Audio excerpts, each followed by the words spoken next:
Maktabda fojia.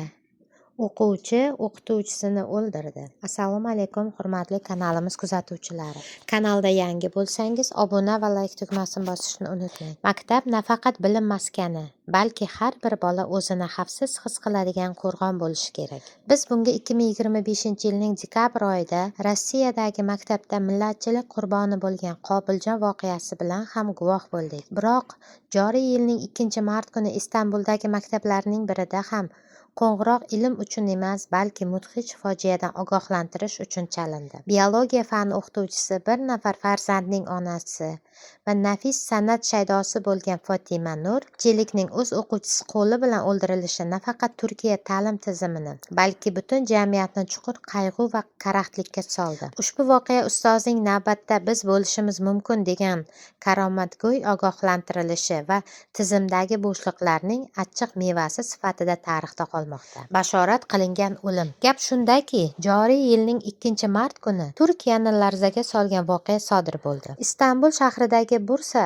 kasb-hunar va texnik Anadolu litseyida o'quvchi Fotima Nur Chelik o'z o'quvchisi tomonidan pichoqlanib o'ldirildi. Qayd etilishicha, 17 yoshli o'quvchi, 44 yoshli o'qituvchisi Fotima Nur Chelik, 52 yoshli yana bir o'qituvchi va 15 yoshli o'quvchiga pichoq bilan hujum qilgan. Politsiya tez va tibbiy yordam xodimlari hodisa haqida xabar yetkazilishi bilanoq voqea joyiga yetib borgan. Jarohat olgan 3 kishi esa dastlabki tibbiy yordam ko'rsatilib, shifoxonaga olib ketilgan. Og'ir jarohat olgan biologiya fani o'qituvchisi Fotima Nur shifoxonada hayotdan ko'z yumgan. Yaralangan boshqa o'qituvchi va o'quvchisining shifoxonada davolanishida davom etmoqda. Ushbu voqeadan so'ng litseyda darslarga bir kunlik tanaffus berilgan va maktabda xavfsizlik choralari yanada kuchaytirilgan. Qotil 3-mart kuni vazifasini bajarayotgan mansabdor shaxsni qasddan o'ldirish va qasddan tan jarohati yetkazish moddalari bilan qamoqqa olingan.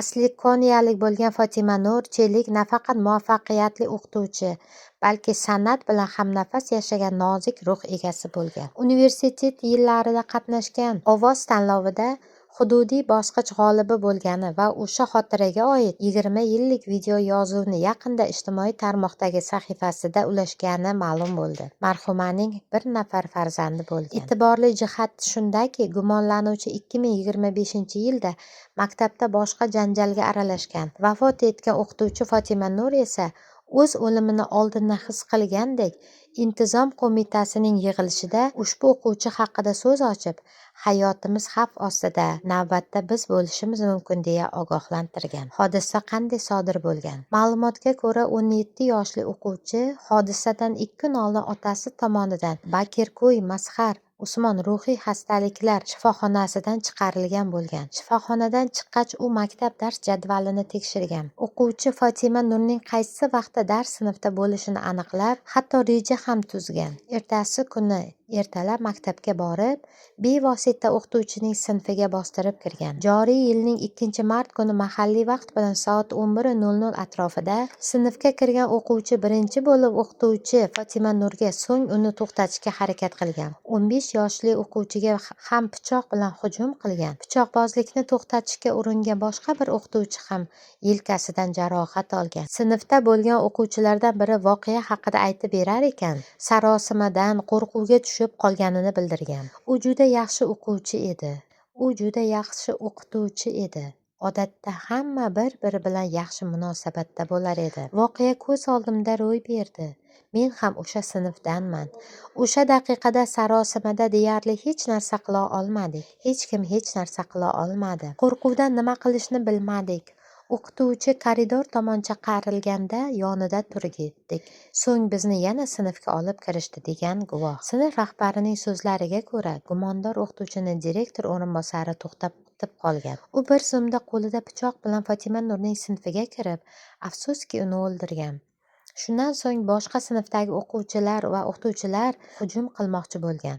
Direktor o'rinbosari uni to'xtatib qolgan. Fotima Nur juda yaxshi inson edi. Hech kimga yomonlik qiladigan odam emas edi. U o'sha o'quvchi yuzasidan intizom qo'mitasiga bir hujjat taqdim qilgandi. O'quvchi esa tashqarida giyohvand modda qabul qilib suiqasdni amalga oshirgan, deydi sinf rahbari. Gumondorning tergovdagi ko'rsatmasi. Gumondor FSB o'z ko'rsatmasida 2 kun avval sevgilisi bilan ayrilganini, shu sababli maktabga psixolog murabbiy bilan ko'rishishga kelganini aytgan. Voqeadan 2 kun oldin sevgilimdan ajrashdim. Shu sabab maktabga psixolog Shaydani ustoz bilan gaplashish uchun bordim. Uni qidirdim, lekin topa olmadim. Tasodifan bir sinfga kirib, kimni birinchi ko'rgan bo'lsam, o'shanga hujum qildim. O'zimni nazorat qila olmayotgandim. Tasodifan pichoqladim.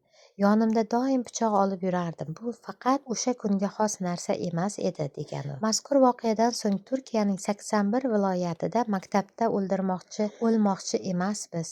Hayot xavfsizligi yo'q, zo'ravonlik to'xtatilsin, maktablarda xavfsizlik choralari kuchaytirilsin shiorlari bilan o'qituvchilar bir kunlik ish tashlash ham o'tkazgan. Ayrim norozilik namoyishlarida ta'lim vazirining iste'fosi kabi talablar bilan chiqqan. Marhuma Fotima Nurni so'nggi manzilga kuzatish uchun janoza namozi o'qilib, dafn etish uchun tug'ilgan shahri Konyaga yetkazilgan. Turkiyalik adliya vaziri Akin Gurlik mazkur hodisaga aloqador barcha javobgar shaxslarga qonunan chora ko'rilishini ma'lum qilgan. Istanbulning Chekmekoy tumanidagi litseyda sodir bo'lgan hujum oqibatida o'qituvchi Chelikning vafot etganini eshitib afsuslandim. Voqea yuzasidan Anadolu Respublika Bosh prokuraturasi darhol tergov ishlarini boshladi. Jarayon har bir taraflama sinchkovlik bilan olib borilmoqda. Javobgarlar jazosiz qolmaydi. Marhum o'qituvchimizga Allohdan rahmat, oilasiga, yaqinlariga, o'quvchilariga va millat ta'lim jamoasiga sabr tilayman. Yaralangan o'quvchi va o'qituvchilarimizga Allohdan tezroq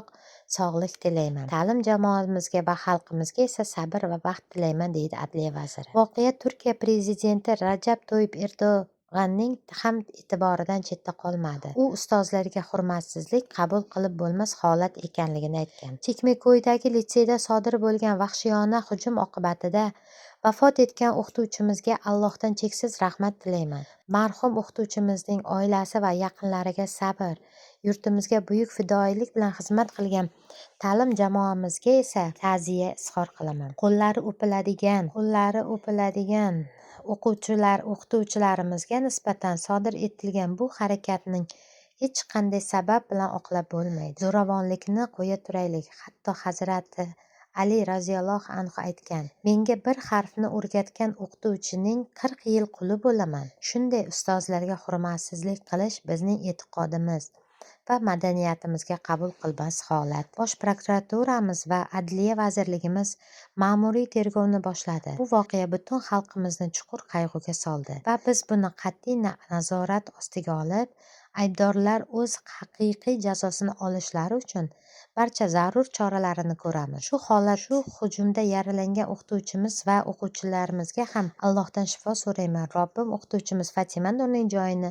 jannatda qilsin, deydi prezident Erdo'g'an. Qayd etish joiz, Turkiyadagi yoshlar, ayniqsa o'smir o'quvchilar orasida iqtisodiy yetishmovchilik, kelajak xavotirlari, ruhiy muammolarni keltirib chiqarmoqda. Bu esa o'z navbatida ijtimoiy soha xodimlariga aks ta'sir etmoqda. Mazkur hodisa mamlakatda sezilayotgan moddiy va ijtimoiy tanglik, yoshlardagi beqarorlikning hosilasi deyish mumkin.